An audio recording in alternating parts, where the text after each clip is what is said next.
কি ধরবো না বলছি ওই বেশি কাউন্টার করা প্রশ্ন ধরবো না, মানে ডোমেস্টিক প্রশ্ন যেগুলো তো আসছে মানে সেই পূর্ব বর্ধমানে মানে ধরবো ওইগুলো কেন তো বই নেবে আব্দুল রশিদ শেখ। আব্দুল রশিদ শেখ স্যার আমি কি ভিতরে আসতে পারি? কতটা কিছু হয়নি। ভুল হচ্ছে।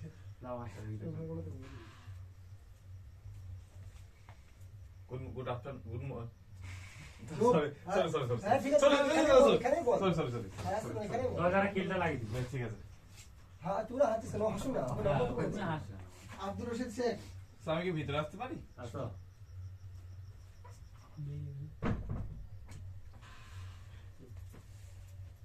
Good evening sir, good evening ma'am. বসো। আমার নিজের সম্বন্ধে কিছু। স্যার আমার নাম আব্দুল রশিদ শেখ, বাবার নাম শ্রী এস কে আফসার আলী শেখ। আমি পূর্ব বর্ধমান জেলার কাটোয়া থানার কাটোয়া 1 নম্বর ব্লকের কসগ্রাম থেকে আসছি এবং আমি 2018 সালে কসগ্রাম হাই স্কুল থেকে মাধ্যমিক পাস করেছি এবং 2020 সালে পঞ্চমতলা হাই স্কুল থেকে উচ্চ মাধ্যমিক পাস করেছি। বর্তমানে আমি কম্পিটিটিভ এক্সামের জন্য প্রিপারেশন নিচ্ছি। রশিদ শেখ, তুমি গ্র্যাজুয়েশন করনি? 2020 সালে তুমি উচ্চ মাধ্যমিক দিয়েছো। জি স্যার। তা এখন গ্র্যাজুয়েশন করনি তুমি? না স্যার, কারণ কারণ স্যার বাইরের আর্থিক স্থিতি অতটা ভালো নয়, কারণ আমার বাবা একজন টোটো চালক আর পৈতৃক সম্পত্তি কিছু আছে সামান্য, যেটা আমি বাবার সাথে সাহায্য করি এবং ওই ওই একই কারণে আমার গ্র্যাজুয়েশন করা হয়ে ওঠে। তোমার বড় ভাই বোন নেই? বড় ভাই অবশ্যই আছে এবং ওরা আলাদা, ওনারা বিবাহিত এবং ওনারা আলাদা। আমি আমার বাবার সাথে থাকি। আচ্ছা, তোমার বাবা টোটো চালায়, তা তুমি কি তোমার বাবা সাহায্য করো না? অবশ্যই করি স্যার। তা তুমি আমাকে এটা বলো তো, কি টোটোর কি বৈধতা বলো কাগজপত্র আছে? স্যার বর্তমানে টোটোর তো ইলেকট্রিক ভেহিকেলে সেরকম তো রিসেন্ট আগে ওরকম তো ছিল না, কিন্তু বর্তমানে সেটা আমাদের পশ্চিমবঙ্গ সরকার ইলেকট্রিক ভেহিকেল অন্যরকম নিয়মকানুন করেছে, কিন্তু টোটোর বিষয়ে বর্তমানে আমার এখন স্যার জানা নাই। তুমি টোটো চালাও না? অবশ্যই চালাই স্যার। তা তুমি টোটো চালাও, তুমি কি কাগজপত্র লাগে সেটা জানো না তুমি? স্যার সেরকম তো আমার বেসিক্যালি বাবাই তো চালায়, কিন্তু আমি খুবই ইমার্জেন্সি বা সেরকম মুহূর্তে চালাই, কিন্তু ওইরকম কাগজপাতি নিয়ে আমার জানা এটা মানে সম্ভব হয়ে ওঠেনি। আচ্ছা। তুমি কখনো এরকম সিচুয়েশনের মধ্যে পড়েছো যে তোমার টোটোর জন্য কাগজ চেয়েছে স্যার? না স্যার, এরকম আমি কোনো সিচুয়েশন পড়িনি। এই কারণে হয়তো জানা হয়নি। Yes sir. আচ্ছা, তুমি যে বললে যে তুমি কাটোয়া থানার 1 নম্বর ব্লক থেকে এসছো, আচ্ছা 1 নম্বর ব্লকে ভিডিও কে আছে বলতে পারবে? স্যার এই মুহূর্তে আমার জানা নেই। আচ্ছা, না তুমি যে কাটোয়া থানা থেকে আসছো, কাটোয়া থানাটা আইসি থানা না ওসি থানা? স্যার কাটোয়া থানা হচ্ছে আইসি থানা। আইসি থানার ওসি থানার মধ্যে পার্থক্য কি? স্যার আইসি থানা হচ্ছে একটি বড় থানা, যেখানে ইন্সপেক্টর ইনচার্জ থাকে এবং ওসি থানা হচ্ছে তার থেকে ছোট থানা। আচ্ছা, তোমাদের কাটোয়া থানা আইসি থানা, তাহলে আইসি থানা ইন্সপেক্টর কে আছে? স্যার এই মুহূর্তে ওটা জানা নেই। বেশ পূর্ব বর্ধমান জেলায় কটা থানা আছে সেটা কি বলতে পারবে? স্যার এই মুহূর্তে জানি না। তা পূর্ব বর্ধমান তুমি থাকো, পূর্ব বর্ধমান আয়তন তাও বলতে পারবে? স্যার এই মুহূর্তে জানি না।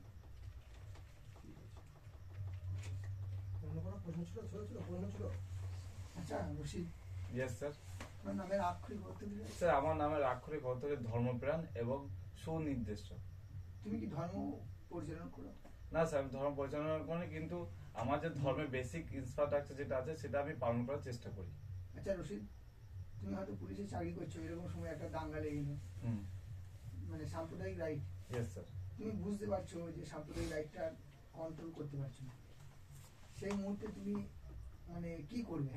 স্যার এই মুহূর্তে তো আমি এই বর্তমান পরিস্থিতি স্যার আমার জানা নাই, কিন্তু আমি আশা করি যে আমি যখন ট্রেনিং করব তখন আমার যে গুরুজনরা থাকবেন ট্রেনিংরা আমাকে অবশ্যই ওই সিচুয়েশনটা হ্যান্ডেল করার বিষয়ে আমাকে জানিয়ে দেবেন। তখন আমি ওই আমার ট্রেনিংকে কাজে লাগিয়ে সেখানে আমি বুদ্ধিমত্তার সাথে সেই জিনিসটা হ্যান্ডেল করব। বেশ তুমি তো বললে যে ইসলাম ধর্মের স্ট্রাকচার গুলো পালন করো, এই Yes, sir. বেসিক স্ট্রাকচার গুলো কি তুমি বলতে পারবে? Yes sir. ইসলামের মধ্যে 5টি বেসিক স্ট্রাকচার আছে: ঈমান, নামাজ, ইলমে জিকির, হজ, জাকাত, এগুলো। ঈমান বলতে কি বুঝো? স্যার ঈমান বলতে বিশ্বাস, আমরা কোনো কিছুর প্রতি যে বিশ্বাসটা আনি ওটাকে আরবি ভাষার মধ্যে ঈমান বলে।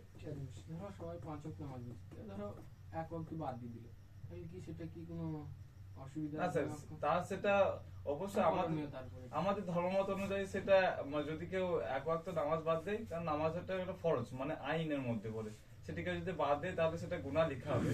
কিন্তু ওটা যদি কেউ যদি ইচ্ছাকৃত ভাবে না পড়ে তাহলে গুনাহ হবে, কিন্তু সে যদি কোনো সফরে থাকে তাহলে সে কাজা বা সেটা পরে তুলে নিতে পারবে। আচ্ছা, তা তুমি পুলিশের চাকরির জন্য তুমি এসেছো এখানে। Yes sir. তা বর্তমানে মানুষের মধ্যে অনেকেরই ধারণা যে কি পুলিশের বা অনেকেই বলে কি পুলিশ ঘুষ খায় কি, তা তোমার এর মধ্যে কি ধারণা আছে মানে? স্যার আমার মধ্যে এটা আমার ব্যক্তিগত দিক থেকে দেখতে গেলে আমি যেটা দেখে আসছি, অবশ্যই পুলিশের প্রতি আমার একটা ভালোবাসা, একটা সম্মান আছে বলে আমি এ পর্যন্ত আসতে পেরেছি। আমার মতে এরকম আমি কোনোদিন দেখিনি বা আমার সম্মুখে এসব হয়নি, তো এই বিষয়ে আমি কিছু উত্তর দিতে পারবো না স্যার। তুমি যদি পুলিশের চাকরিটা পাও, ইয়েস স্যার। তুমি কিভাবে সমাজের লোককে এবং সমাজের লোকে কিভাবে তুমি উপকারিত করতে পারবে? তাদেরকে একটা বার্তা দিতে চাবে? স্যার আমি তো পুলিশের যে মেন কাজ হচ্ছে ল অ্যান্ড অর্ডার এবং মানুষের পাশে সাহায্য করা, এবং আমি সেই জন্য আমি এই পুলিশের চাকরিটা করতে চাই, যাতে আমি ডিসিপ্লিন মেনে এবং মানুষের সাহায্য করতে পারি। এভাবে যেভাবে আমার মানে আমার ট্রেনিং এ যেভাবে শেখানো হবে যে মানুষের সাথে কিভাবে কথা বলতে হয়, কিভাবে সাহায্য করতে হয়, আমি সেভাবেই নিষ্ঠা অনুযায়ী কাজ করে যাব। একবার হবে কি স্যার আমার হবি হচ্ছে শরীর চর্চা করা এবং খেলাধুলো। খেলাধুলোর মধ্যে কি খেলা? স্যার খেলাধুলার মধ্যে যেরকম আমি কাবাডি খেলতে পছন্দ করি, ক্রিকেট খেলা থেকে এরকম। কবাডি মানে আমাদের ভারতে মানে কবাডি যে ওয়ার্ল্ড চ্যাম্পিয়নশিপ হয়, ওয়ার্ল্ড চ্যাম্পিয়নশিপ আমাদের ভারতবর্ষ কি একবারও জিতে যায়? হ্যাঁ স্যার, কয়েকবারই জিতেছে, কবার জিতে যায়? কিন্তু স্যার এটা এই মুহূর্তে মনে পড়ছে না। আচ্ছা, তারপর কবাডির কয়েকটা ফেমাস প্লেয়ারের নাম বলো তো। স্যার যেরকম আমাদের স্যার প্রবীণ কুমার আছে, রাহুল ত্রিপাঠী আছে, তারপরে স্যার আমাদের এই চ্যাং কুল্লি আছে, উনি আচ্ছা, আমাদের ভারতবর্ষের কবাডি ক্যাপ্টেনের নাম বলো। স্যার রোহিত কুমার। আচ্ছা, তিনি কি এখনো ক্যাপ্টেন আছে? ইয়েস স্যার, এখন তো ওয়ার্ল্ড কাপটা তো মানে কিছু অন্তর খেলা হয়, এখন বর্তমানে উনি গত ওয়ার্ল্ড কাপ উনি ছিলেন, এখন যখন আবার টিম ঘোষণা হবে তখন আবার চেঞ্জ হতে পারে স্যার, কিন্তু বর্তমানে এখন উনি আছে। সাবজেক্ট কি ভালো লাগে বলতে? স্যার আমার সাবজেক্ট ইতিহাস ভালো লাগে। ইতিহাসের কোন চ্যাপ্টার? স্যার ইতিহাসে আমার সুলতানি যুগের পার্টটা ভালো লাগে। সুলতানি যুগে পরপর কে রাজত্ব করেছিল? স্যার সুলতানি যুগে পরপর রাজত্ব করেছিল, প্রথমে দাস বংশ রাজত্ব করেছিল, তারপর খলজি বংশ রাজত্ব করেছিল, তারপর তুগলক বংশ, তারপর সৈয়দ বংশ, লাস্টে স্যার লোধি বংশ রাজত্ব করেছিল। তুগলক বংশের তিনটে সুলতানের নাম বলো। স্যার তুগলক বংশের তিন সুলতানের নাম হচ্ছে স্যার এই মুহূর্তে মনে পড়ছে না। গিয়াসউদ্দিন তুগলকের নাম কি তুমি জানো? হ্যাঁ স্যার গ্যাসুদ্দিন অবশ্যই জানি স্যার। না, একটা ছোট্ট উপাধি ছিল, যেটা কি তুমি বলতে পারবে? না স্যার এই মুহূর্তে মনে পড়ছে না ওটা। তুমি মোহাম্মদ বিন তুগলকের নাম শুনেছো? জি স্যার। তার সম্পর্কে কিছু বলতে পারবে? না স্যার ওটা মনে পড়ছে না। তুমি গিয়াসউদ্দিন বলবনের নাম শুনেছো? হ্যাঁ স্যার উনি ওই তুগলক বংশের শাসক ছিলেন। তুগলক বংশ, তুমি শিওর তুগলক বংশের শাসক ছিল? ওরা ঘাড় নাড়াচ্ছিস না। স্যার ডাউট আছে স্যার আমার মধ্যে। তুমি সুলতানি যুগের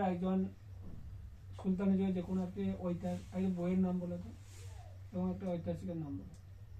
স্যার সুলতানের যুগে অনেক রাজারা বা সুলতানরা রাজত্ব করেছেন, তার মধ্যে আমি কয়েকটা সুলতান নাম বলতে পারি, যেরকম দাস বংশের প্রতিষ্ঠাতা ছিলেন কুতুবউদ্দিন আইবক, এবং আমি সেইভাবে বলিনি, আমি বলি যে সুলতানি যুগের একজন ঐতিহাসিক এবং তার লেগে একটি বইয়ের নাম বলো। স্যার জিয়াউদ্দিন বরানি, তিনি তারিখি ফিরোজ শাহী লিখেছিলেন। আচ্ছা, সুলতানি যুগে তোমার কোন সুলতানকে সবথেকে বেশি ভালো লাগে? স্যার সুলতান যুগে আমাকে ইলতুৎমিশকেই ভালো লাগে।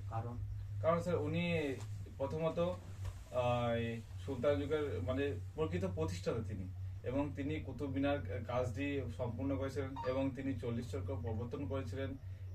এই বিষয় নিয়ে আমার।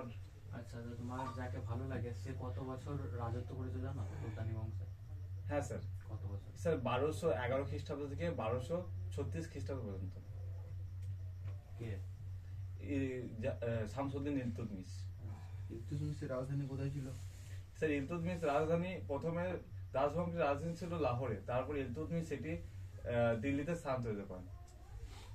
ইলতুৎমিশের সময় একজন প্রখ্যাত আক্রমণকারী ভারত আক্রমণ করেছিল, তার নামটা কি তুমি বলতে পারবে? স্যার মনে পড়ছে না এই মুহূর্তে। একটা কত লং ধন্যবাদ স্যার। অনেকটা লম্বা। ধন্যবাদ ম্যাম। অনেক লং।